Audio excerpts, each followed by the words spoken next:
दोस्तों finally IBPS clerk mains का exam जो है वो हो गया है। आज एक शिफ्ट में एग्जाम था, आपको पता है 29 तारीख को भी एग्जाम है, 2 दिसंबर को भी एग्जाम है। आज जिनका एग्जाम रहा होगा 7 बजे की रिपोर्टिंग टाइम थी, 8:35 से आपका एग्जाम स्टार्ट हुआ है। नियर लगभग 11:45 करीब जो है वो एग्जाम खत्म हुआ है। उसके बाद हम लोगों ने रिव्यू देखा। सर सबसे पहले पेपर पे बात कर लेते हैं कि पेपर में क्या क्या था। देखिए इस बार एग्जाम में नोटिफिकेशन के अकॉर्डिंग पैटर्न चेंज हुआ था, आप सभी को पता ही है। जीए में पहले 50 क्वेश्चन थे, अभी 40 क्वेश्चन हो गए हैं। 35 मिनट था, अभी 20 मिनट हो गए हैं। क्वांट में पहले 35 क्वेश्चन 50 क्वेश्चन थे, अभी 35 क्वेश्चन हो गए हैं। क्वांट का टाइमिंग पहले 45 मिनट था, अभी 30 मिनट हो गया है। रीजनिंग 50 क्वेश्चन थे, अभी 40 क्वेश्चन हो गए हैं। और 45 मिनट का 35 मिनट जो है वो रीजनिंग के अंदर हो गया। ये आपका ओवरऑल पैटर्न इस बार आईबीपीएस क्लर्क मेंस के अंदर हमने देखा। ठीक है, सबसे पहले बात करते हैं पेपर कैसे था। देखिए मेंस का पेपर है, मैं ये तो नहीं कहूंगा कि इजी था, और इजी कुछ नहीं होता सर। ठीक है, मेंस में सब कुछ एक मॉडरेट लेवल पे ही होता है। बस आपको ये देखना है कि आपकी स्ट्रेटेजी कैसी है जिससे आपके लिए सवाल डुएबल हो जाए। हम लोगों ने स्ट्रेटेजिक वीडियो किया था जहां पे ये बताया था कि एक सेफ अटेम्प्ट क्या हो सकता है। और आज हमने जो अभी बच्चों के फर्स्ट शिफ्ट में जो अटेम्प्ट्स देखे हैं वो नियर अराउंड, ये मैंने यहाँ पे कम लिखा है, वैसे अगर मैं कहूं तो लगभग 100 के करीब एक बच्चे का एवरेज नंबर रहा है। जिसमें आप देख सकते हैं कि रीजनिंग के अंदर 23 से 25 एक एवरेज नंबर गया है। और इतना ही टारगेट हमने शायद लेके भी चला था, कि इससे कम ही हमने बताया था कि अगर हम इस मतलब 90 के राउंड चलते हैं तो हाँ भाई 20-22 के करीब एक अटेम्प्ट्स बन सकते हैं। देखिए मेंस में कभी भी सब नहीं करना होता है, अपने दायरे को आप सीमित करके लिमिटेड क्वेश्चंस की प्रैक्टिस जो है वो भर भर के करें, ताकि उससे आप समझ पाएं कि जो है वो क्या बनेगा क्या नहीं बनेगा। क्वांट के अंदर 18-20 की एक अप्रोच थी, जिसमें फाइनेंशियल अवेयरनेस 15-17 और इंग्लिश का लगभग 28-30 के करीब जो बच्चों का एक रिव्यू है उसके अकॉर्डिंग ये आपका पेपर था। ठीक है, अब बात कर लेते हैं कि ओवरऑल जो है वो एग्जाम कैसा पूछा गया, उस पर बात कर लेते हैं। सबसे पहले बात करते हैं रीजनिंग की। देखिए रीजनिंग में क्या क्या पूछा गया। मशीन इनपुट 4 से 5 क्वेश्चन, बॉक्स वेरिएबल, बॉक्स के साथ वेरिएबल था, डेटा सफिशिएंसी के लगभग 4 question, word based 1 question, critical reasoning के 6 से 7 क्वेश्चन, कंडीशनल कोडिंग आपका 5 क्वेश्चन था, ईयर बेस्ड पजल आपका 5 क्वेश्चन था। इसके बाद अगर मैं जाऊं फ्लोर बेस्ड आपका यहां पे लगभग जो है वो 5 क्वेश्चन थे। और सिंगल रो में मिक्स डायरेक्शन थी, मतलब ऐसा था कि कितने लोग थे यहां पे, लगभग 6% थे। कलर का वेरिएबल दिया था और ऐसा बोला गया था कि नॉर्थ देखने वालों की संख्या जो है वो साउथ देखने वालों से ज्यादा होनी चाहिए। अब इस पेपर को जरा एनालिसिस करिए। एक हो गया मशीन इनपुट, एक हो गया डेटा सफिशिएंसी। क्रिटिकल रीजनिंग मैं नहीं कहता, आपने वैसे बच्चों ने 7, 8, 9 बताए थे, मैंने यहाँ पे 6 ही ऐड किए हैं। इसमें मैं कहता हूं कि आपसे सब नहीं, वन लाइनर वाले 2-3 क्वेश्चन लेट सपोज बन गए, सब मैं कभी लॉजिकल रीजनिंग में ऐड नहीं करता हूं। कंडीशनल कोडिंग के आपके 5 क्वेश्चन यहाँ पे थे, जो कि न्यू पैटर्न बेस्ड आपकी कोडिंग थी। ठीक है, तो अगर आप पेपर की अप्रोच देखें तो दिस हो गया, दिस हो गया। अच्छा, बॉक्स वाला जो ये पैटर्न था, ये नंबर ऑफ पेंसिल की अप्रोच थी, मतलब इसमें आपसे मैथमेटिकल ऑपरेशन ज्यादा पूछा गया था, मैथमेटिकल नंबर्स आपसे ज्यादा पूछे गए थे कि हाँ भाई ये उसका गुणज है, ये उसका जो है मल्टीप्लिकेशन है ये। तो इसमें थोड़ा सा टाइम टेकिंग जो बच्चों का अप्रोच था वो थोड़ा टाइम टेकिंग, हाँ सर ये मैथ्स को सॉल्व करने में समय लगा हमें। ये वाली जो पजल थी ये बच्चों ने जो है वो सॉल्व किया है कि हाँ सर फ्लोर के साथ। और देखिए मैं हमेशा कहता हूं SBI PO pre, IBPS PO pre अगर आपने दिया होगा, हम लोगों ने ऐसी पजल का बेसिक लेवल किया है कि हाँ भाई 7 लोग हैं, साथ में वेरिएबल है, डायरेक्ट अप्रोच होती है। उसमें वही अप्रोच डायरेक्ट नहीं इनडायरेक्ट कर देता है, जहां पे लैंग्वेज बढ़ा देता है और आपको थोड़ा फंसाने की कोशिश करता है। तो ये एक सवाल डुएबल मैनर में बच्चों ने बताया कि हाँ सर हो गया था। ईयर बेस्ड पजल में सीधे सीधे 25 ईयर मतलब 20-25 बेस था, और हमें 6 लोगों को बना के साथ में फ्लावर की कंडीशन थी। इसमें डॉट पॉइंट बच्चों ने कहा मिल रहा था, लेकिन सर ये हम कहेंगे कि टाइम टेकिंग था सर, आपको दो पॉसिबिलिटी लेके चलनी पड़ेगी, उसमें आपको थोड़ा कैलकुलेशन करनी पड़ेगी। बट ये सर बन जा रही थी, मतलब इसने कहा कि हाँ सर बन जा रही थी। इसमें बच्चों का ये अप्रोच है कि सर ये इसमें मैथमेटिकल कैलकुलेशन ज्यादा थी सर, ये थोड़ा टाइम टेकिंग था। कई बच्चों का हुआ भी है, कई बच्चों ने इसको जो है वो सॉल्व वो नहीं कर पाए हैं। ये वाली बच्चों से सॉल्व हुई है, जिसमें कह रहे हैं कि सर 6 ही लोग थे, वेरिएबल था, और हमें डायरेक्शन इंडिकेट था कि नंबर ऑफ पीपल नॉर्थ वाले ज्यादा होंगे साउथ की तुलना में, जिसमें कुछ कुछ डॉट पॉइंटर थे जो हम बना सकते थे। तो मैं अगर बहुत सटीक अप्रोच के साथ में जाऊं तो जो वन लाइनर सवाल है और जो कुछ एक पजल है, मतलब मैं जनरली ये देखता हूं कि पजल में ना बहुत ज्यादा वेरिएशंस होते हैं। क्या कहते हैं जनरली एसपीआई पीओ मेंस के अंदर, आईबीपीएस पीओ जो है वो मेंस के अंदर, बट क्लरिकल में अभी तक जितने बच्चों के मैंने बात किया, तो जो एक सेफ अटेम्प्ट आप देख पा रहे हैं वो नंबर लगभग लगभग सभी समतुल्य 20-22 तक गए हैं, और 20-22 अगर आपकी एक्यूरेसी काफी अच्छी है, काफी अच्छी एक्यूरेसी है, तो वो मैं कहूंगा कि हाँ भाई आपकी अप्रोच ठीक है। बाकी मैंने आपको दिखाया है कि अटेम्प्ट के लगभग 23 से 25 के करीब जो है वो यहाँ पे कहा जा रहा है कि हाँ सर हमने किया है। मैथ्स की बात करते हैं, pie chart DI, number series, bar graph 6 question, approximately जो है वो 5 क्वेश्चन, एक क्वाड्रेटिक इक्वेशन 2 क्वेश्चन, कैसलेट डीआई के 3 क्वेश्चन, Q1 Q2 के 2 question, data sufficiency 2 question, arithmetic के 7 से 8 क्वेश्चन यहाँ पे आपका क्वांट का था। क्वांट का लेवल अप था भाई, इसका भी लेवल था। इंग्लिश में कई बच्चों का ये था कि हाँ सर हमने अटेम्प्ट इसमें ठीक ठीक बनाए हैं। एक आरसी आई थी साइंस बेस्ड, एक और आरसी पूछी गई, फिर sentence rearrangement, cloze test replacement, connectors के 2 क्वेश्चन, स्टार्टर्स के 1 क्वेश्चन, सेंटेंस रिप्लेसमेंट के 2 से 3 क्वेश्चन, डबल फिलर्स के 2 से 3 क्वेश्चन, और मिसलेनियस पैटर्न के 7 से 8 क्वेश्चन थे, जिसमें बच्चों का लगभग लगभग अगर मैं कहूं 26 से 28 एक मिनिमम अटेम्प्ट जितने से अभी मैंने बात की वो बच्चों का था यहाँ पे, ठीक है। और सेफ अटेम्प्ट ओवरऑल भी है, जो हम देख रहे हैं कि जब बच्चे एग्जाम से निकल रहे हैं तो मैक्सिमम ये कह रहे हैं कि हाँ सर 25 प्लस स्कोर तो हमने इंग्लिश के अंदर जो है वो बनाया ही है। ये आपके जीए के कुछ सवाल थे कि second longest serving prime minister of India कौन थे, यूके के प्राइम मिनिस्टर कौन है, पीएमजेजेवाई में जो है वो एज का क्या है, ब्रांड एम्बेसडर ऑफ विकसित भारत जो है वो बिल्ड ऑन, और सुल्तान जौहर कब जो है वो कौन से स्पोर्ट्स से रिलेटेड है, हाईएस्ट मोटरेबल रोड कौन सी है ना, ओल्डेस्ट म्यूचुअल फंड कौन सा है, which is not the part of 18% GST lab. ये कई ऐसे सवाल थे, है ना। जीए के अंदर भी लगभग एक 20 का एक एवरेज अटेम्प्ट यहाँ पे हमने देखा, ठीक है। अब इसके बाद जब हमने यहाँ पे पेपर देखा तो हमने कुछ बच्चों का ओपिनियन लिया, उस ओपिनियन को भी हमने यहाँ पे पढ़ा, क्या दिख रहा है हमें।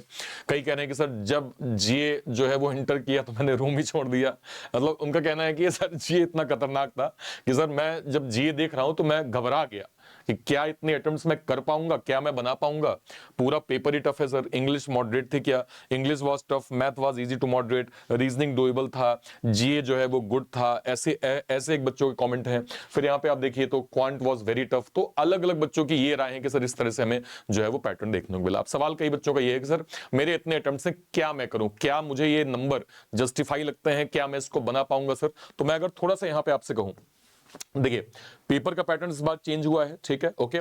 और इस बार वैकेंसीज का लेवल देखिए, लास्ट के 5 सालों में इस बार वैकेंसी आपको काफी ज्यादा दिख रही है, 10,277, जो कि अपने आप में बहुत बड़े नंबर है सर, है ना, लास्ट ईयर की तुलना में।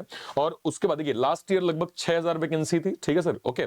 और कट ऑफ के नंबर मैंने आपको दिखाए थे, 200 नंबर का पेपर होता है जनरली, ये 100 के अकॉर्डिंग जो है वो दिया गया है। जैसे मान लीजिए अगर किसी का स्कोर 40.13 है तो उसको ओरिजिनल आप मानिए 80.26 यहाँ पे स्कोर है, ठीक है। तो अगर आप कट ऑफ के नंबर देखें तो सब लगभग नंबर, अगर मैं 24 से बात करूं तो 40-42 के आसपास ही जा रहा है, मतलब अगर मैं बहुत ज्यादा कहूं तो 45 तक जा रहा है। 45 के अकॉर्डिंग जो है वो लगभग 90-88 नंबर होंगे। हमेशा एक चीज देखिए, 2-3 स्टेट ऐसे होते हैं जिसके कट ऑफ नॉर्मल से हमेशा ही आपको अलग देखने को मिलेंगे, चाहे आप एक्स सर्विसमैन है, ईएसएम है, डीएसएम है, नॉर्मल स्टूडेंट है, हरियाणा हो गया, हिमाचल हो गया, यूके हो गया, है ना। ये सब कुछ ऐसे स्टेट होते हैं जहां के कट ऑफ के नंबर, बाकी आप इन जनरल देखें तो ये कट ऑफ के नंबर इतने गए हैं। अब आप अगर मुझसे एक नंबर पूछे क्या हो सकता है, तो मैं ये कहूंगा कि हाँ भाई ओवरऑल पेपर का लेवल तो था, इसमें कोई दो राय नहीं है, लेकिन अभी 2 तारीख के शिफ्ट का वेट करिए, एक बार 2 तारीख का पेपर हो जाए, उस दिन क्या पैटर्न पूछा गया है उसके अकॉर्डिंग हम ये एक लगभग एक नंबर्स जो है वो शेयर कर सकते हैं कि हाँ भाई अगर आप इसके आसपास हैं तो आप एक डिसेंट मार्क्स जो है वो गेन किए हैं। और आप वैसे नेक्स्ट लेवल पे आप तैयारी तो करिए ही, क्योंकि मेंस आप जो भी पढ़ेंगे, चाहे आप आईबीपीएस क्लर्क का मेंस पढ़िए, आईबीपीएस एसबीआई क्लर्क मेंस का पढ़िए, ये आपको हर एक मेंस में हेल्प करेगा। तो मेंस की तैयारी आपकी रुकनी नहीं चाहिए, वो आपकी कंसिस्टेंट होनी चाहिए। इस समय आप देख भी रहे हैं कि प्री के रिजल्ट में और मेंस की डेट में बहुत लेस मार्जिन है सर, बहुत कम दिनों का डिफरेंस है। और ये कम दिनों का डिफरेंस जो है, अगर आप पहले से तैयारी नहीं करेंगे तो आपका बड़ा नुकसान है सर, इसलिए मेंस की तैयारी आप लगातार करते जाएं, ठीक है सर, ओके। नंबर की मैं फिर बात करूं, जिस तरह से मुझे 24, 23, 22, 21 और 20 जो भी आपके स्टेट हैं ये देख लीजिए, जो भी आपके ये स्टेट हैं ये आप क्या कहते हैं एक बार देख लीजिए, अपने स्टेट्स के अकॉर्डिंग एक बार आप जज कर पाइएगा कि लास्ट ईयर कट ऑफ के नंबर कैसे गए हैं और इस बार क्या जा सकता है। बच्चों की वैकेंसीज थोड़ा ज्यादा है लास्ट ईयर की तुलना में, और अच्छा खासा, अगर मैं 5 साल की तुलना में बात करूं तो अच्छे खासे नंबर हैं। और अभी वैकेंसीज में अपडेशन भी हम देख ही रहे हैं सर, वैकेंसीज में अपडेशन दिए तो मैंने आपको वो आंकड़े बताए जो नोटिफिकेशन के टाइम पे थे। अभी फाइनल प्रोसेस होते होते वैकेंसीज कितनी हो जाएंगी ये आप अपने सामने देखिएगा, और ये हर साल होता है, कोई मैं इस बार नहीं बता रहा हूं कि नहीं इसी साल बढ़ा है, लगभग हर एक साल में पैटर्न में ये जो है वैकेंसी 20-20 में एज पर अपडेशन बढ़ती ही जाती हैं। और फाइनल आते आते हमें एन नंबर ऑफ वैकेंसीज जो है वो देखने को मिलती हैं, जो आपको काफी यहां पे जो है वो मदद करेगा, ठीक है भाई, ओके। तो अभी 2 तारीख के एग्जाम का वेट करिए, 2 तारीख के बाद हम एक एग्जैक्ट नंबर पे कंक्लूड कर पाएंगे। आप लोग एक बार जरूर बताइएगा, आपने टोटल स्कोर कितना किया? आपने टोटल स्कोर कितना किया सारे बच्चे? आपका मैथ में स्कोर कितना था, रीजनिंग में स्कोर कितना था, इंग्लिश में स्कोर कितना था, आपका जीए में जो है वो स्कोर कितना है, और ओवरऑल आप अपने आप को क्या रेट करेंगे कि सर मेरी एक्यूरेसी कितनी है? ये आप सभी लोग कमेंट सेक्शन में जरूर बताइएगा। आपको पेपर कैसा लगा, आपके अकॉर्डिंग पेपर का लेवल क्या था, इसको भी आप लोग कमेंट सेक्शन में जरूर मुझे बताइएगा, ताकि एक बार पब्लिक ओपिनियन और अच्छे से समझ जाए और ये जस्टिफाई कर पाए कि हाँ भाई एक्चुअल लेवल क्या देखने वाला है। वैसे मैंने बहुत सारे बच्चों से बात कर ली है, बट आप लोगों का भी एक बार कमेंट देखूंगा मैं, तो शायद 2 तारीख के लिए जब उसका उस शिफ्ट में एग्जाम होगा तो शायद और बेटर वे में हम लोग कंक्लूड कर पाएंगे। ठीक है, कुछ इंपॉर्टेंट चीजें जो मैं आपको बता देता हूं, बहुत हेल्प करेगा। नेक्स्ट एग्जाम आप लोगों का आरआरबी क्लर्क का है, और आरआरबी क्लर्क के लिए हमने जो है वो लॉन्च किया है वीडियो कोर्स, जो कि अर्जुना नाम से है। ऐसा कोई बच्चा जो किसी भी टॉपिक में जिसको परेशानी हो रही, कहीं भी किसी टॉपिक में उसको प्रॉब्लम हो रही है, डेडिकेटेड हमने अर्जुना वीडियो कोर्स जो है वो लॉन्च किया है, जो कि आरआरबी क्लर्क के लिए स्पेशल है। और यहाँ पे क्वांट और रीजनिंग का डिटेल वर्जन हमने प्रोवाइड किया है बहुत नॉमिनल प्राइस में। तो स्टिल किसी को लगता है कि नहीं यार पजल के इस टॉपिक को कवर कर लिया जाए या फिर डीआई के इस टॉपिक को कवर कर लिया जाए, मैं और अरुण सर आपको कंप्लीट कंटेंट यहाँ पे दे रहे हैं। मेक श्योर करें यहाँ से आप अपनी अटेंडेंस जो है वो जरूर बनाएं।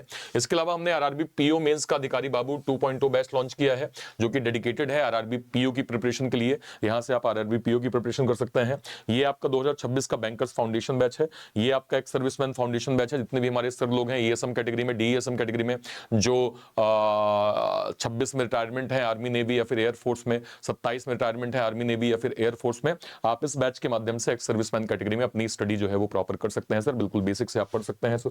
ठीक है सर, ये पजल विजार्ड का सिस्टमैटिक बैच चल रहा है, पीडीएफ बंडल कोर्स है, और ये दोनों आपको मिल जाएंगे रीजनिंग नायक के अंदर, जो कि फिलहाल आपको डिस्काउंटेड प्राइस में रीजनिंग नायक सब्सक्रिप्शन। ये क्या होता है, इसमें मेरे जितने भी बैचेस हैं सर वो सब आपको रीजनिंग नायक सब्सक्रिप्शन के अंदर मिल जाएंगे, जो कि 1 साल के लिए 599, मतलब 6 महीने के लिए 599, 1 साल के लिए 799, और 1.5 साल के लिए 999 में आपको प्रॉपर यहां पे मिल जाएगा, जो कि आपकी प्रिपरेशन में काफी हेल्प करेगा। इसके अलावा आपको बैंक महानायक मिल जाएगा। ये वैसे कहां से आप अवेल कर सकते हैं, ये जो क्लास चल रही है सर, इसी क्लास के या तो आप डिस्क्रिप्शन बॉक्स में जाइए, या तो आप जैसे ये देख रहे हैं ना सर, इस पे आप लाइव सेक्शन में गए, कोई भी वीडियो मान लीजिए जो है वो आज ही मैं अभी आरआरबी क्लर्क प्रीलिम्स में 25 पजल का एक वीडियो लेने वाला हूं। मेक श्योर करें आप सबकी अटेंडेंस इसमें होनी चाहिए। चैनल को आप लोग सब्सक्राइब जरूर कर लीजिएगा। इसमें मैं ऐसे क्लिक किया, क्लिक करके सर जैसे मैं इसके नीचे जाऊंगा तो मुझे सारे बैचेस के, ये आप बैंक महानायक क्लिक कर सकते हैं। इस पे जैसे आप क्लिक करेंगे, फिलहाल ये डिस्काउंटेड प्राइस में आपको 1 साल के लिए बैंक महानायक मिल रहा है केवल 1399 में, 1.5 साल के लिए आपको 1599 में मिल जाएगा, जिसमें जितने भी बैचेस हमने लॉन्च किए हैं, जितने भी बैचेस हम एग्जाम ट्यून के अंदर बनाते हैं, वो सब आपको महानायक के अंदर मिल जाते हैं। इसके अलावा हमने जो है वो अधिकारी बाबू आरआरबी पीओ का बैच हमने लॉन्च किया है। ये आपका पीडीएफ बंडल कोर्स यहां से मिल जाएगा, इसको आप बंडल कोर्स में अवेल कर सकते हैं। इसके अलावा अगर मैं जाऊंगा तो ईसीजीसी पीओ का हमने बैच लॉन्च किया है, वो आप अवेल कर सकते हैं। इसके अलावा अगर मैं जाऊंगा तो आपको रीजनिंग नायक का जो है वो सब्सक्रिप्शन यहाँ पे आपने क्लिक किया, आपको रीजनिंग नायक का सब्सक्रिप्शन मिल जाएगा। इसके अलावा अगर आप जाएंगे तो आपको यहाँ पे एक सर्विसमैन फाउंडेशन मिल जाएगा। सारे के सारे बैचेस की लिंक आपको प्रॉपर यहाँ पे मिल जाएगी। ठीक है, और कहीं भी कोई डाउट होता है वीडियो के कमेंट सेक्शन में अपनी बात आप जरूर रखिएगा। फिलहाल के लिए सेशन को इतना ही रखते हैं। Till then bye bye, thank you so much, thank you so much, जय हिंद, थैंक यू।